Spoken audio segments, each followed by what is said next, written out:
crushed lately. I'm just so happy for baseball fans in this town that this team has been like it's been the last 3 or 4 seasons because it was so hard those 20 years. And I know so many baseball fans. I'm so happy for them that they have a team they can really rally, and the rest of us can rally around. They're fun to watch.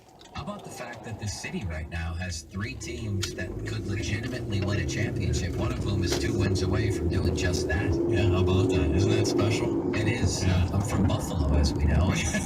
And He laughs. He laughs. That's the name of it. They remind you at every turn, do they not? They do. Where are you from? Washington County? No, I'm from Freeport. You are? Yeah. You remember Ron DeGitis, the running back from Freeport? Yeah, I mean, he's after my time, but yeah, we've had some great football teams. Yeah, I covered him. I covered him for the Valley News Dispatch. Yeah.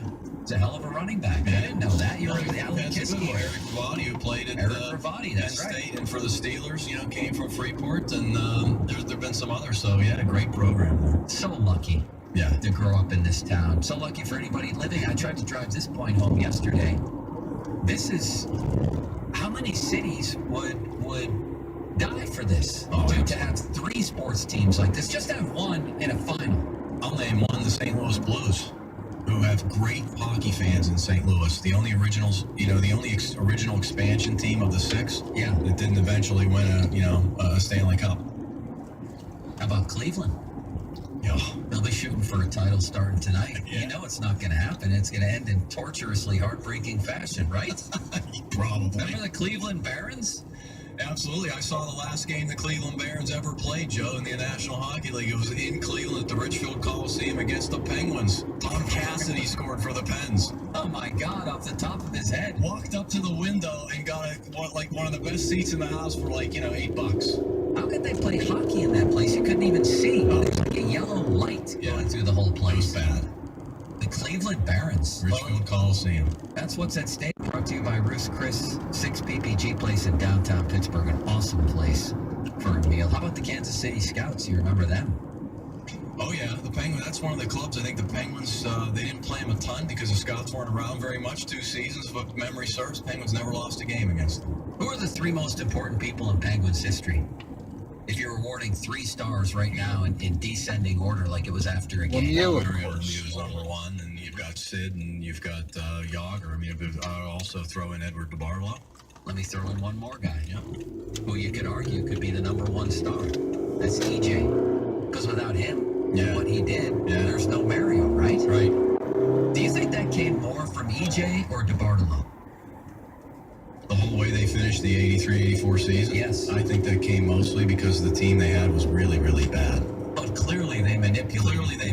Clearly EJ made some moves to help help them get where they needed to go. Because the Devils were almost as bad. They were. But I always remind people that it didn't take much of a push to get the Penguins to the bottom because they were really, really bad. But the point was they had to get Lemieux, and they were in a big-time race for the bottom. Absolutely. So EJ, for me, is always on that list. Absolutely. And Jack Riley, right?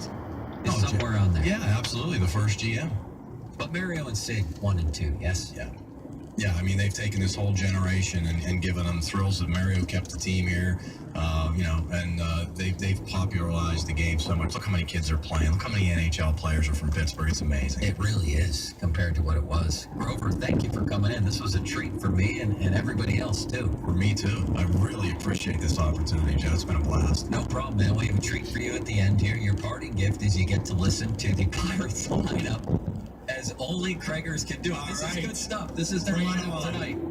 Shea Hay, Hodge, McCutcheon, David Freeze, Kung Jung Ho, Kung Jung Ho, Vita Bella,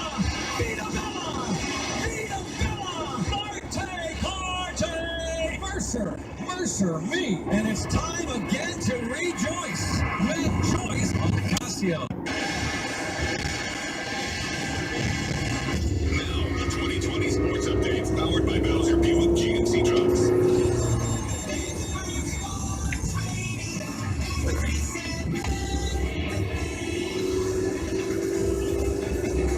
Pirates closing the road trip with Juan Nicasio against lefty Wei-In Chen. 7-10 on the fan. Gregory Polanco remains out of the lineup. The X-rays on the foot were negative. Coming up on the fan preview, who fills in for Polanco and who's at first? Manager Glenn Hurdle pregame and an injury update on Ryan Vogelsong. All that and more with Dan and Kevin next.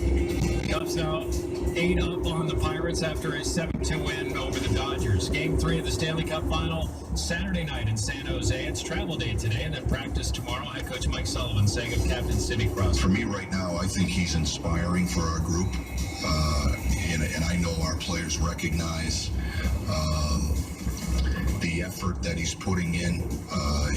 You can see it in his body language. He's excited about this opportunity that we have. He's trying to make the most of it. He's doing everything in his power to help this team win right now. Maybe it's the play of the players or great coaching, or maybe the Pens are winning because Steelers receiver Antonio Brown is at the game. I'm enjoying being a fan, man. I'm one of those fans when you go to the game.